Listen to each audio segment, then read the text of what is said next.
RDC est une et indivisible. De la population et de tout le monde, c'est qu'il faut tout arrêter pour faire face à cette situation. Et que nous ferons de cette terre richement bénie un réel havre de paix, de prospérité et de progrès social.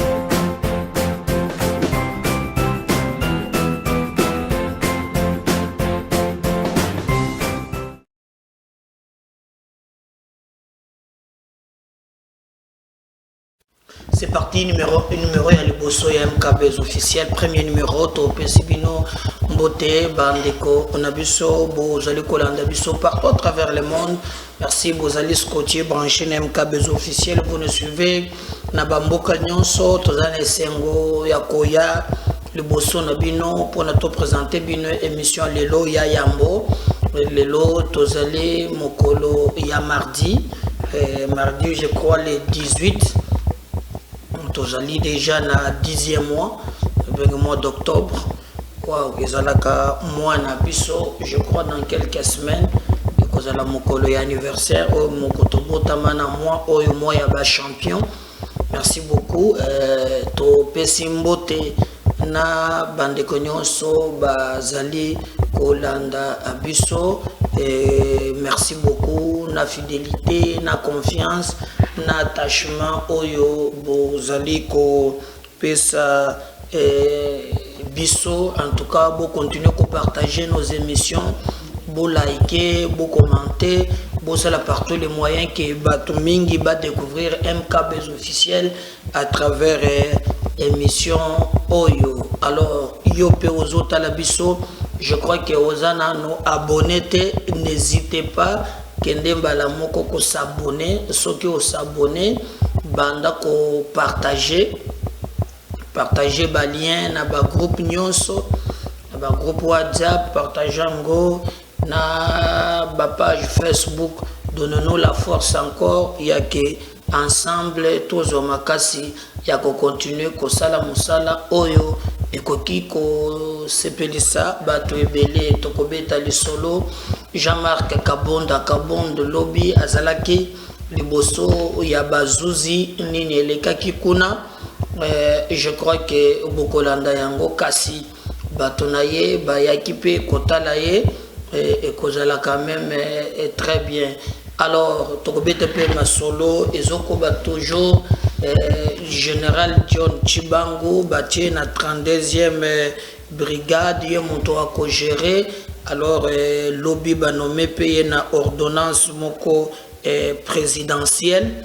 Donc John Chibango banda kosala musala na ye ndenge elongobani. Et en même temps aussi il fallait boyer baki bande ko ya M23 ba yepe na ba réclamation mususu ya sika bazopesa même composition ndenge nini makambo ekozalela na communication moko ponga na sina lobiki na kocha ata mokolo moko te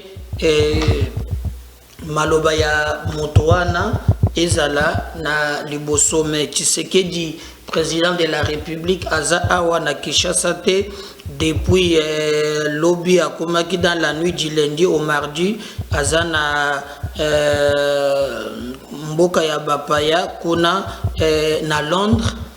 Bakosolola c'est vers 1h30 dans la nuit du lundi mardi que le président Félix Tshisekedi est arrivé à Londres en provenance de Kinshasa pour participer au sommet sur l'Afrique 2023 Afrique Summit organisé par Financial Times.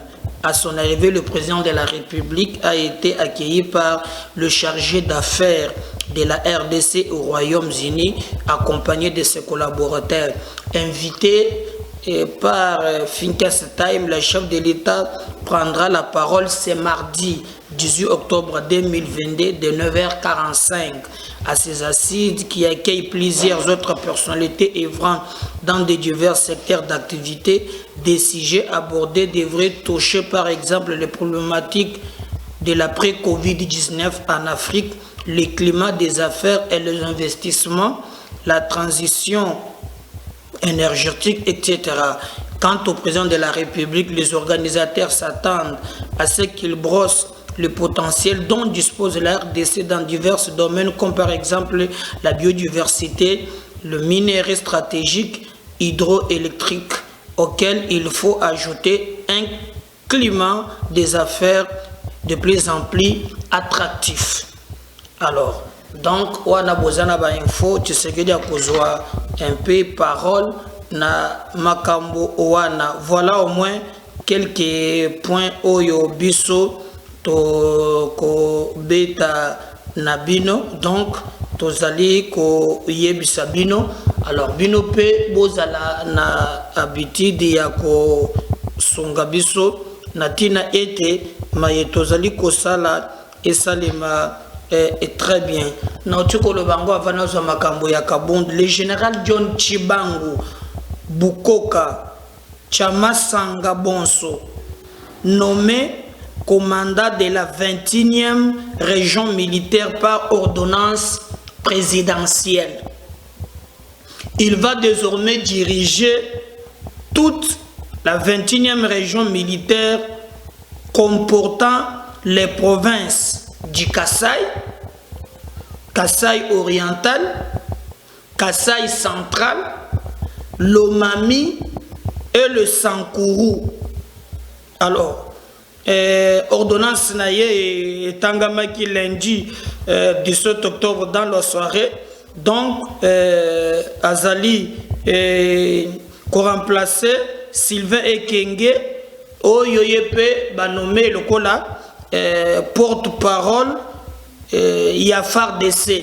Donc porte-parole Yafar DC commis Sylvain Ekenge a été nommé porte-parole de Far DC. Il peut remplacer Oyazalaki Wana Kasongo Léon Richard. Donc je crois Wana Bozali mais John Chibangu, si vous vous souvenez très bien, Azalaki Muto Oyo Babandaki Kolokisa na Kabila Tango Maponami et Salamaki, je crois na 2011, alors Makababa Vérité des Urnes, et 2018 Azalaki a sali défection Mokobo. Je me souviens à l'époque Bazalaki na Balien Mokona Roger Lumbala aya Kimi aya Zongi, dernièrement même Bakanga Kiye Asia Kimaki Bakanga Kiye Bazongi Sakiye awa ba organisme belé ba télémayaki likambowana. Je me souviens Tambou Mwamba qui avait communiqué sur son sort. Aujourd'hui, il est revenu. Après pouvoir y Tshisekedi, John Chibangu a commis commandant 21e région militaire. Kasaï, Kasaï central, Basankourou et les autres. Il y a commis Kokamba armée, B Nangambo wana, mais Tokomipe, na porte-parole armée Yassika. Alors, Tozomi Touna vraiment. Et boye inabango ba question esaïe belès que qui peut permettre que tozo un offre de soulagement. Est-ce que tozo vraiment un offre de soulagement ba tomingi bazozela ba mona yango mais to sepeli quand même to monique John Chibangu ye wana ba matisiye a commis oyo ya zali akokamba nangambo wana etango azonga kia bakanga kiye liberté provisoire moko bandeko fanda na centre nganda kuna. Donc c'est quelqu'un bien formé. Je ne sais pas si il y a une rébellion à Roger Lumbala ou comment. Il est très proche. Il y a Roger Lumbala. Roger Lumbala d'ailleurs, nous apprenons que dans la France, kuna beli na l'hôpital à Senga qui a lobby, il faut attendre que je sois en Afrique. Parce qu'azo ndima ke bukoko ebiki saka kolega ba mindele. Le contraire, c'est la question que mutu azobela awa asengi akende na ye na poto mais ye kona sengi bazongisa ye na Afrique bakanga kiye na ba makambo bazoloba ya ba crime na ba nini tout ça bakangiye azoko se retrouver na Paris mais balobi que les autres répondre correctement et que ya sengi aya na ye na Kinshasa aya kozwa traitement batinda ye na Congo aya kozwa traitement ya bukoko bakolinga te toyebite mais Roger Lumbala azomi retrouver nangambo wana mais ya koyeba ezali ke John Chibango quand même à un certain moment tant que tout il y avait des liens au même temps que balingaki bakangaye tout ça a échappé. Donc tu souhaitais musala malamu tu kanisi était akoya kosunga armée na biso bazozo bangwende ya commandement au moment où mboka na biso ezali agressé na ba Rwandais. Donc baza na responsabilité moko monene, ça sert à rien ya ko crier ni ya ko tia ba poudre ni ko fêter, mais faut que tala maintenant défi oyo baza na yango na mikolo oyo, parce que mboka na biso ezali komi retrouver entre les mains une partie ya Bunagana ezana maboko ya ba Rwandais. Alors soki lelo bango baye na commandement eza pour te ba défendre intégrité territoriale ya mboka na biso ata centimètre à mon côté et tikala. Ce qui nous a fait très mal c'est que notre armée qui infiltré et que même le renseignement militaire bateke la Kango James Kabarebe. Et vous avez vu, il y a Souka Awa, Ndenge Lekaki. Donc, Boye Inabango, et ça fait, je précise. Mais c'est une mission moko difficile, mais pas impossible. Ndenge, Nalondaki Chiko, c'est difficile, mais pas impossible. Parce qu'avec la volonté et la détermination, Tokoko mana niveau ya kubenga na ba Rwandais wana kotia bango libanda pe kosala ke mboka na biso elonga mboka na biso ekende musika tomona vraiment vérité oyo ya manso mazali koleka. Donc bo continuer ko croire na armée na biso ba nyonso ba nommer bango sika bayeba ke peuple azasima na bango na condition semuko tomona résultat. J'insiste bien sur le résultat. Yangonde ko sala ke bazala fier ke bazali ko occuper ba fonction wana. John Chibango, bonne chance. Maintenant, sala été armée na biso na ngambo yo zali et sala musala déjà na kwa muntu même tozo yo kake lobi bataka ki poste beaucoup à la police. Nous voulons que l'armée et rétablir autorité de l'État na nyonso na yango wana ekozala vraiment très bien. Alors tokobeta lisolope po boye bango ezali na bandeko mosusu na. Comme on parle de l'armée, avant tozwa makambo ya Jean-Marc Kabund et sengeli boye bake ba M23 ba Rwandais pour faire le très bien. Na communiqué na bango moko basali lobby ezali un peu très flou. Ba lobby boye. Oh ba armée nyonso ya libanda oyo ekoya awa ekoya po ebundisa bango te, mais ba armée nyonso ekoya awa ekoya juste po te ba mboka wana bazape na banguna na bango awa. Ba pese exemple par exemple Uganda azana Beni kuna azoloka ba ADF.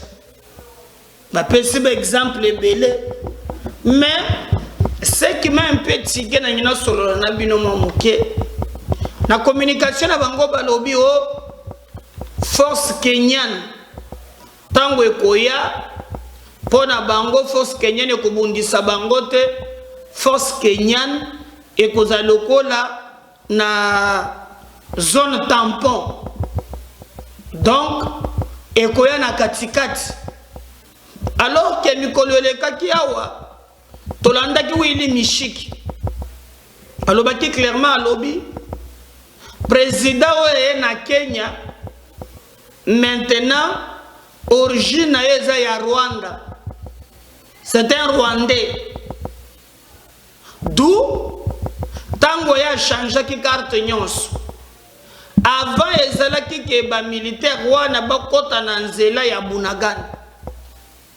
maye ko changer bazoko telesusu kuna te ba Rwandais oyo bazana Bunagana ba confirmer que ba matériel militaire ya ba force ya Kenya ekoti awa mais pona bango balobi ke ba Kenyan ba kozala lokola force moko tampon entre M23 na FARDC bango bazana katikati.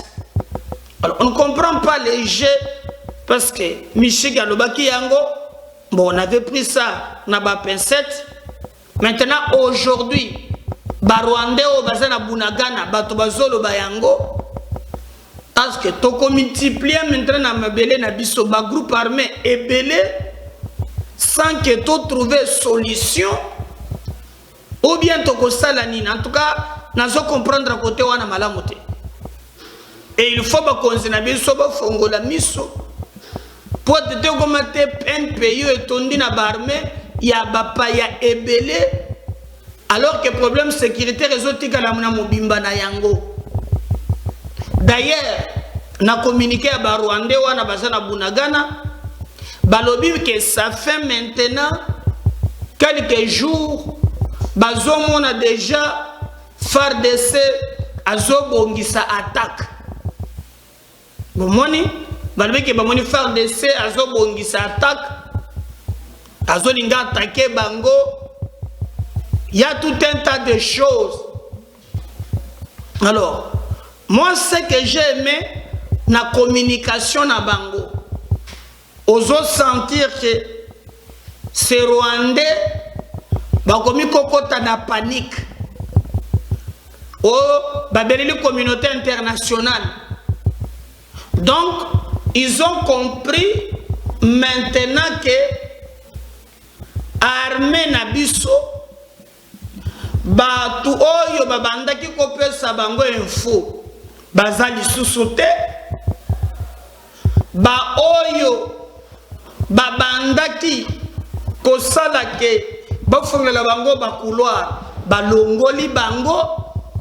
Maintenant l'armée est na ligne droite, surtout na ba commandement oyo sika.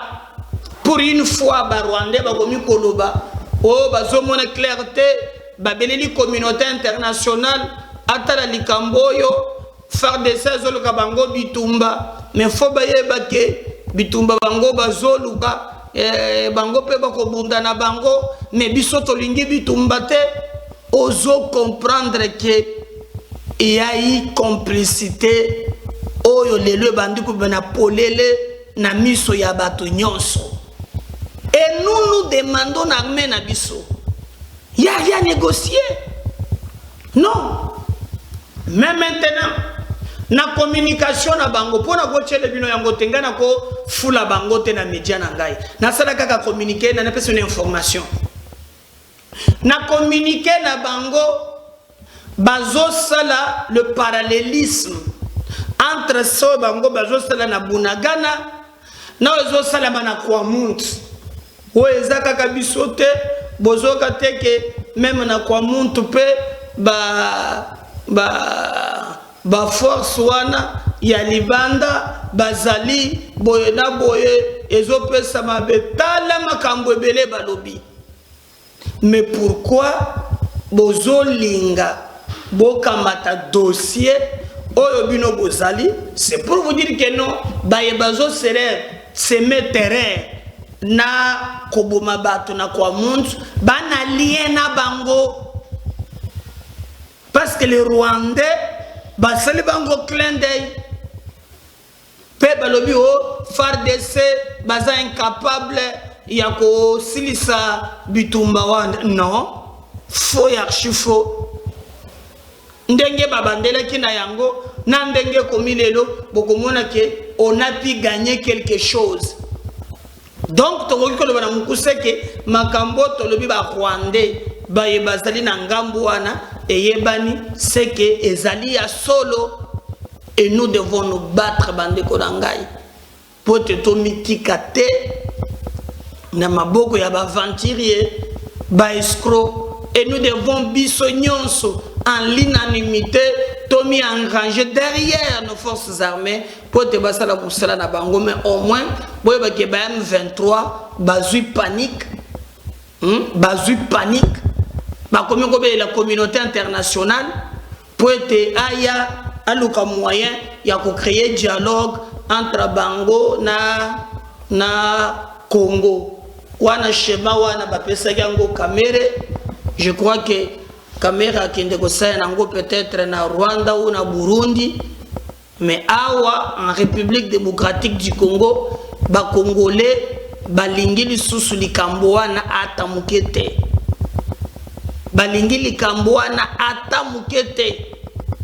Et nous devons travailler, devons faire un effort de nous mobiliser comme un seul homme.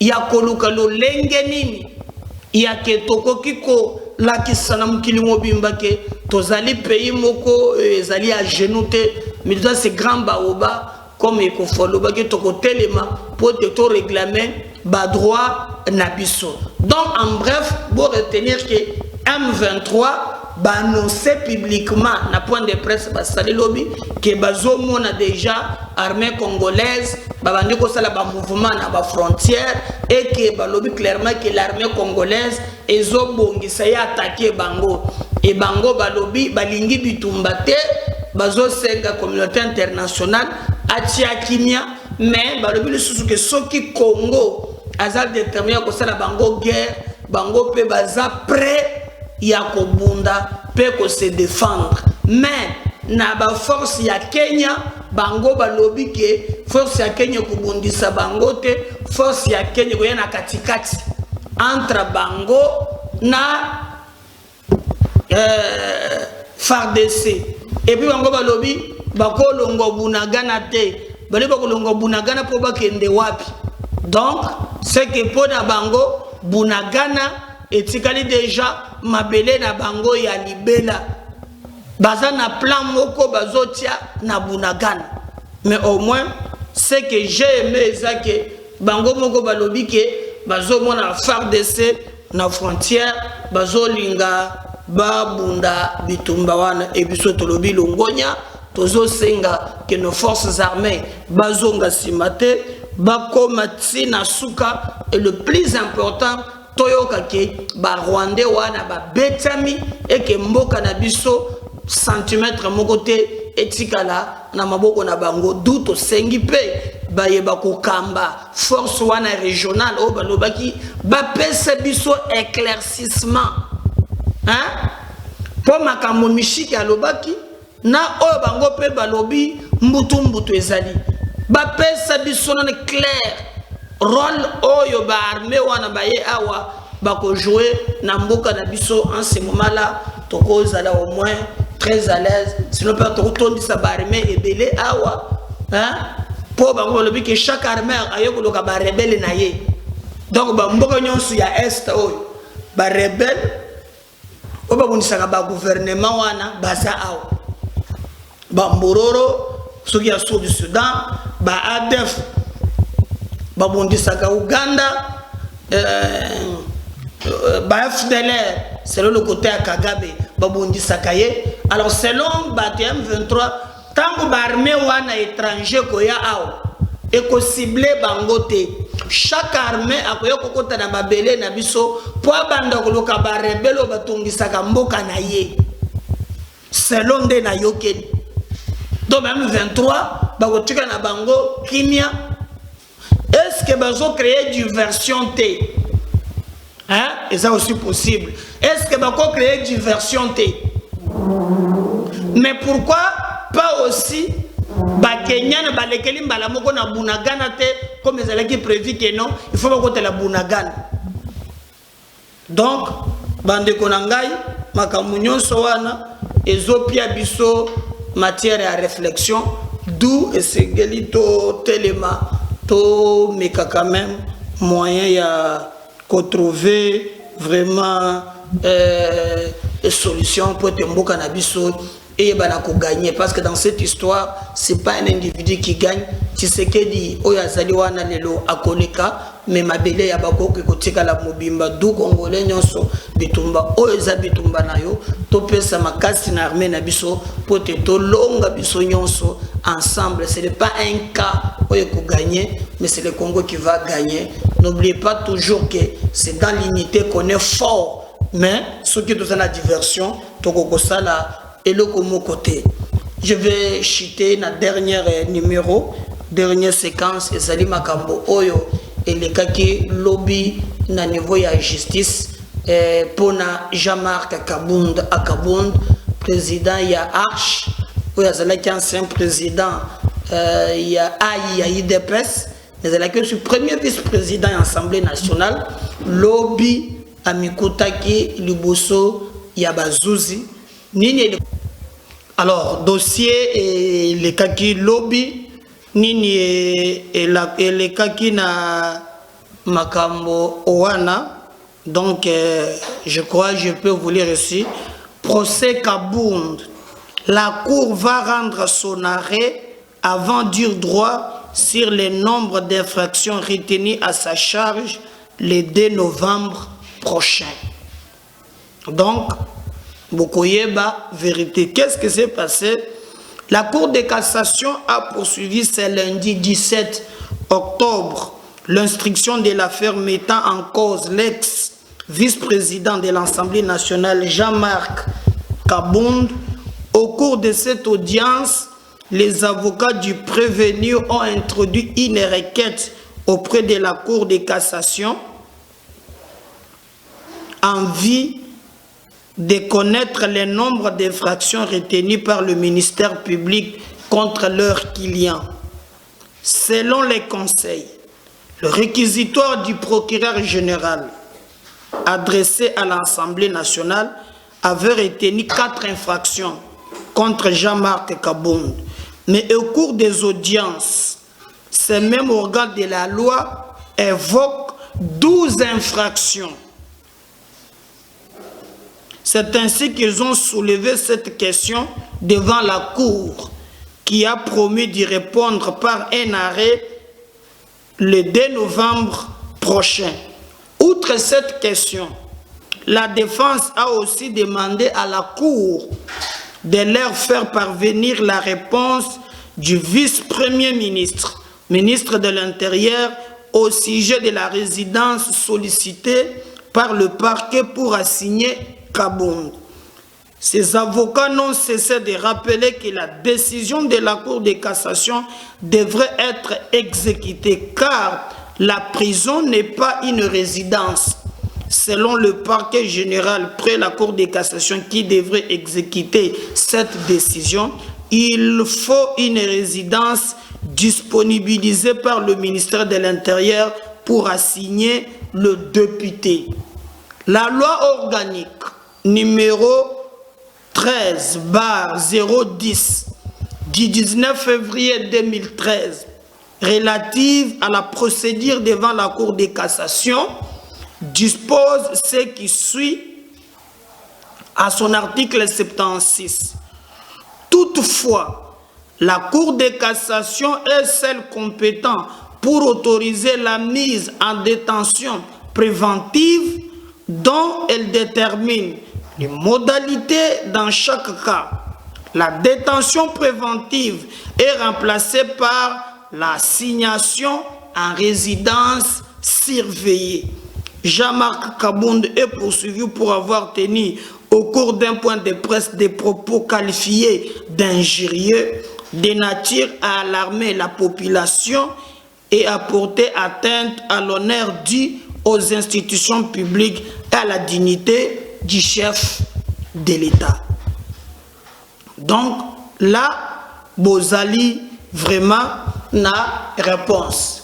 Lobby Bakomi n'a pas que Cour de cassation à Sambisi Kabund bagrief ba infraction oyo babande kolandela Kabund ya yambo ezalaki 4 mais tango bakomi lobby ba infraction oyo bali ko reprochele yango et mati de 4 à 12 Donc bakomi kolandele pona 12 griefs.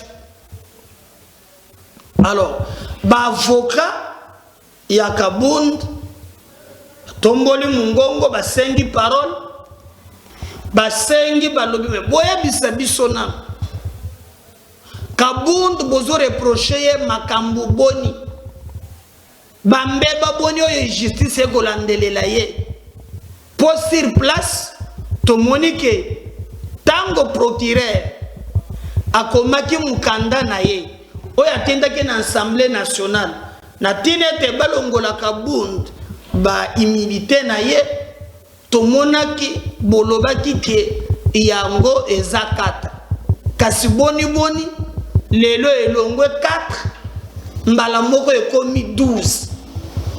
Alors bazuzi balobi likambo ya lite bamelama ya pio bazela le 2 novembre nde bango bakobimisa mokano ya bango décision ya justice na maye oyo Kabunda sali le 2 novembre bavoka na ye bakoyeba kasi suki be wana te bavoka balobi mbo wana toboyi te kasi boyebisa biso nanu po makambo ezokende mbutu banda bozwi mukana bino cour de cassation ke esengeli bolongola Kabunda na boloko na makala botia ye na ndako o babengi résidence surveillée e boni ti lelo makambo wana yaliko umela ti lelo Kabunda aza be na boloko nini ezali kopesa kokoso. Alors nabanza ke bazuzi ba répondre bango balobi likambo ya ndako yali ko poser problème te bango ba kozela ke ministre ya intérieur vice premier ministre intérieur oyo yali ya selo d'ailleurs politique a dit compliqué pour bande ko ba ke même à selo azam sojaza ministre intérieur moto penza a proposé na mokoloto ezali be Kabund bomoni moto a signé po ya koma wana eli be Kabund mais maintenant makambo eza sundenge wana te ekomi makambo ya mboka a proposé ki na niveau ya parti Kabunda pona ki a signé la liste ya parti le président de la république moto yo koloba ki ndoko lokola parti est signé etindio koma bisika wana balobaka même Tony Mwaba soki ezalaka solo soki ezalaka vrai même ministre moko azalaka soki ya mine soki ezalaka vrai soki solo mais au moins elekibongo siko balobi na ministre intérieur aluka ndako wana nde justice basiko na makoki ya kolongola Kabund koya kotia ye na ndako wana parce que justice bali na manduki te mais eza na pouvoir public oyo à ce moment de sécurité ya bato on va directement ministre ya biso ya intérieur. Alors nde balobi ke bazela soki apesi ndako bakotia ye kona mais entre temps bango bazela décision ekokweya na maloba bayebisi bango le 2 novembre mais il y avait aussi ba militants ya parti na ye bayaki wana ezalaki moto bazo swana bazo ndimate ti suka baye ko autoriser bango balobi botika bango bakota na salle bayoka ndenge nini bako sambisa chef na bango Kabunda nda kotaki bato na ye bakotaki bayokaki pa zongi makala. Donc totia ni mai na vignonde balobaka tozela poto yeba vraiment sort oyo ba réserver Jean-Marc Kabund à Kabund et en entretemps bomonaki ba koikiba tonaye yakala oyo bazalaki na bango na parti bomoni Augustin Kabuya na Kisangani tomoni ba Jacquemaine Chabani tomoni ba Peter Kazadi et bazalaki na Kisangani oyo basali carton plein na bango kuna eke makambo elekaki na kitoko mobiliser bato belé bien que truc à la fin oh eza pour pesa ki mbongo mo nana monaki place ba pesa la ki mbongo ezate caméra utiko le ka place wana asala ki plein alors et comme ce comme makambo la sa force de frappe IDPS a zongi pour ne pas laisser bato ba fiction bazana ngona mutu ya kokanisa keno be bangonde bako contrôler est c'est faux et archi faux. Vous avez vu comment bato bayaki ebele correspondre na ba message wana mais contrairement na o ya kamere ezelaka ka bato ya INC mawa bato nyonso bayaki bayaki surtout bato ya union sacrée pour na kolakisa solidarité na bango do lenge nini bazali ensemble et que bakoki ko travailler pour na réélection ya chef na bango Félix Antoine Tshisekedi Chilombo. N'oubliez pas de vous abonner, ni de liker, ni de partager. Si le Seigneur ne revenait pas, en tout cas, vous voyez que nous allons tout à l'heure dans le deuxième numéro. Bye.